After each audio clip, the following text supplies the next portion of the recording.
Yun mga ka-MPD, kung babalik ba sa same employer, kailangan pa bang magpa-verify ng kontrata? Ito yung mga tinatanong natin mga kababayan na minsan na nami-misinterpret nila.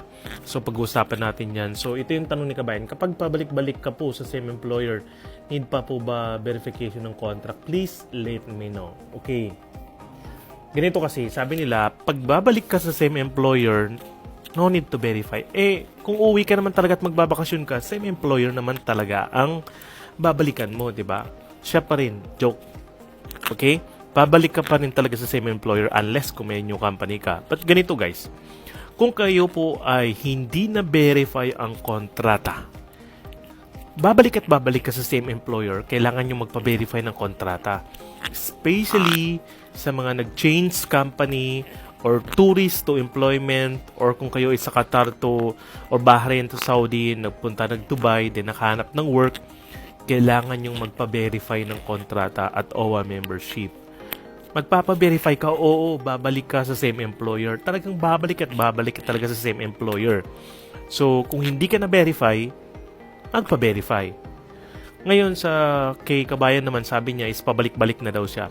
So, ganito kasi, ngayon kung ikaw ay nagpa-verify and then may OWA membership ka na, umuwi ka ng Pilipinas and then meron kang OEC na, and then nandito ka na sa Dubai, sa UAE, and then uwi ka ulit, no need to verify again, OEC exemption na lang, then bumalik ka dito, and then uwi ka ulit with the same company, no need to verify again, OEC exemption lang. Pero yung OWA membership nyo, valid yun for 2 years. So, kailangan lang ninyo mag-update, mag-renew. Okay?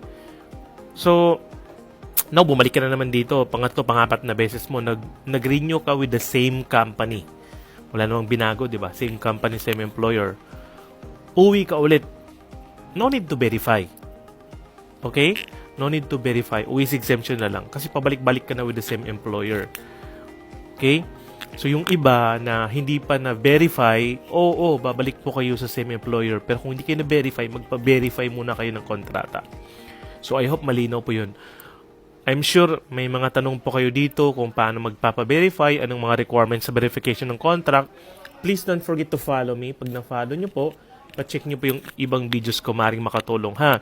Baka may mag-comment na naman dito ng, kung magpapa-verify ba kung babalik sa same employer. Naku, panoorin nyo po to ulit, ha? Intindihin nyo po. So, God bless.